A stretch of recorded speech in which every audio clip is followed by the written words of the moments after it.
my proposition to you is if you can understand Diet Coke and how it interacts with your body, then you're a long way into understanding what ultra-processed food is.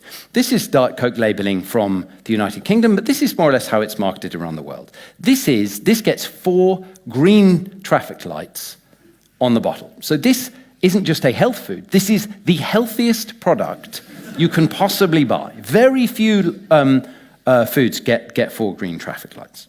It's a sparkling, low-calorie soft drink with vegetable extracts with sweeteners. Let's read the ingredients. Carbonated water, fine. Now, caramel E150D might make you think of creme brulee, of traditional treats, of 19th century French cooking. In fact, it has nothing to do with caramel. It's carbohydrate being put through a set of industrial processes using chemical modifications with acids, alkalis, and heat.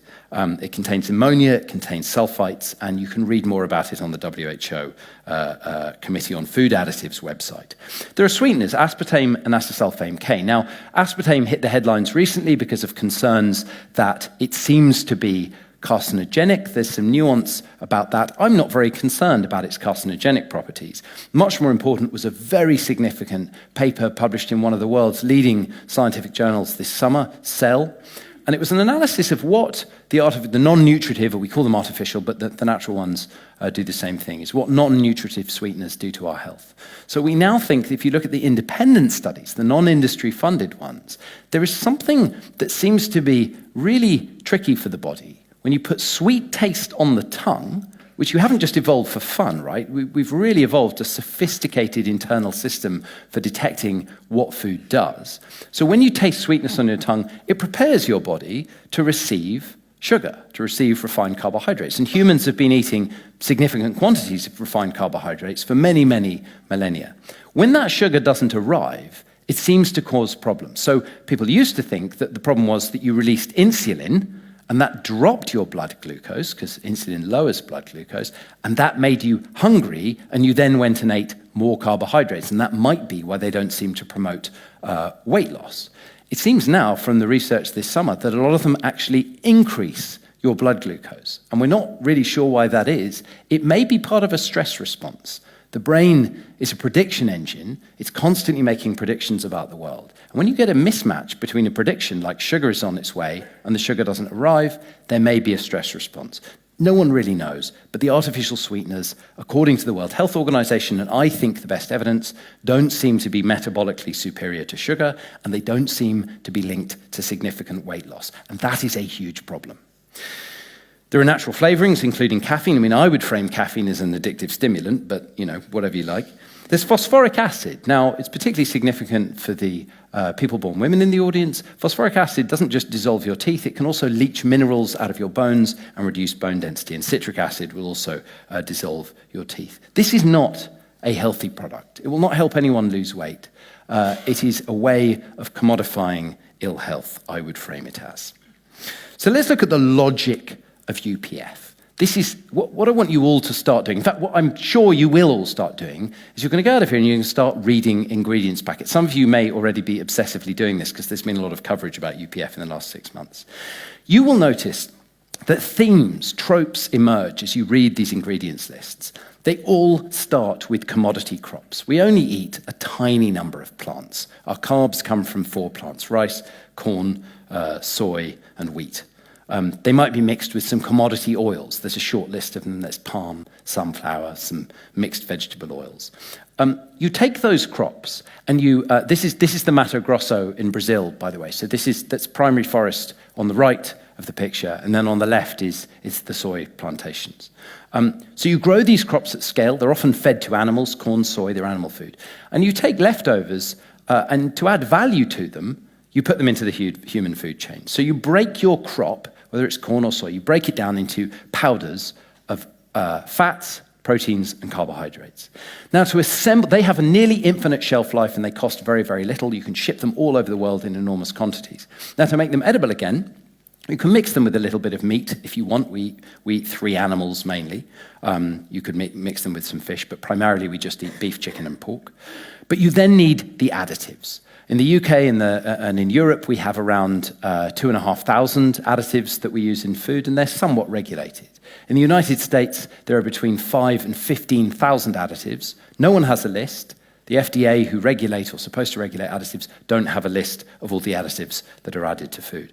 But the additives broadly, the ones you'll notice is they emulsify and they stabilize. They bind those basic ingredients together and they create textures, and then you can press them, extrude them, fry them, bake them, and turn them into any shape you want. But these ingredient lists will be the same from your breads to your cakes to your puddings to your pizzas to your ready meals. They will all have the same basic ingredients patterns. Cheap crop, additives to make it edible. So let's look at some examples. Now, some ultra-processed food is really kind of obvious. I've used the word junk there. It's a bit pejorative about Miss Molly's, but some of it we might casually refer to as junk food. And you'll see there on that list of ingredients, we start with some dairy fat, and then there's this reconstituted whey powder. Whey powder was a waste byproduct of the dairy industry for a long time. Adding it used to be spread on fields or fed to animals. Now it's if you can add it to food, it has huge value. Glucose syrup, sugar, dextrose, so 3 different kinds of sugar. Palm stearin, palm oil, palm kernel oil, different oils. Emulsified, stabilized, flavored, and colored. Palm oil, of course, is a traditional ingredient. Many of you may have eaten it it's used widely across West and Central Africa where I've eaten it. There's a bottle of it there. The palm oil, or palm stearin, or palm fat that you'll see on your biscuits and in almost everything you can read is nothing to do with that spicy red traditional liquid that you see there on your left. It's been through an edible oil refinery, and there's a picture there in the middle. They look like crude oil refineries, and it's turned into, that's palm stearin on the left. So using processes of refining, bleaching, deodorizing, interosterifying, and hydrogenating, you can take any oil you want from any palm. You'll see mango kernel oil on your biscuits. You'll see shea oil. You'll see coconut fats. You'll see palm fats. You put it through the RBD process, and you can create any melting point, any texture, anything you want, and it all tastes of nothing. So it becomes a way of adding fat to food that is extraordinarily cheap.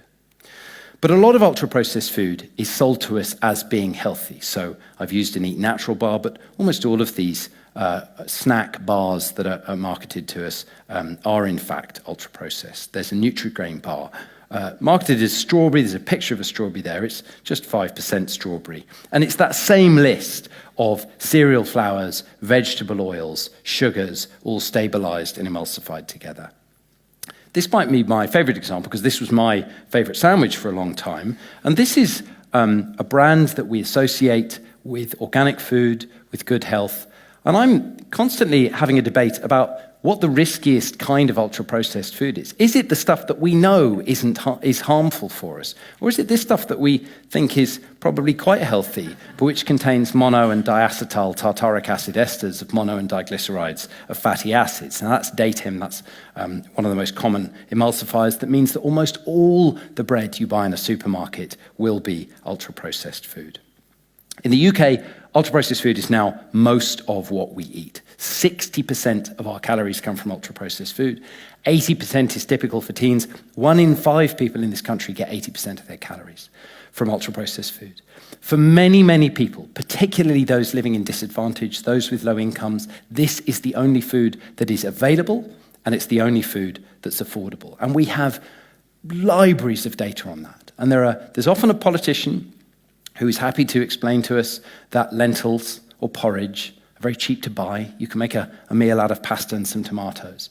And what's never factored into that calculation is the fact that you need energy to cook that food. You need skills, you need a chopping board, you need a knife. You need to make it in quantity. No one makes a bowl of pasta. You need to make it in quantity, put it in some Tupperware that you need to buy, stick it in a chest freezer that you don't have. Real food is fantastically expensive.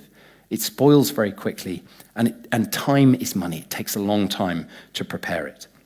So never let anyone tell you that real food can be made cheaply. It is enormously expensive.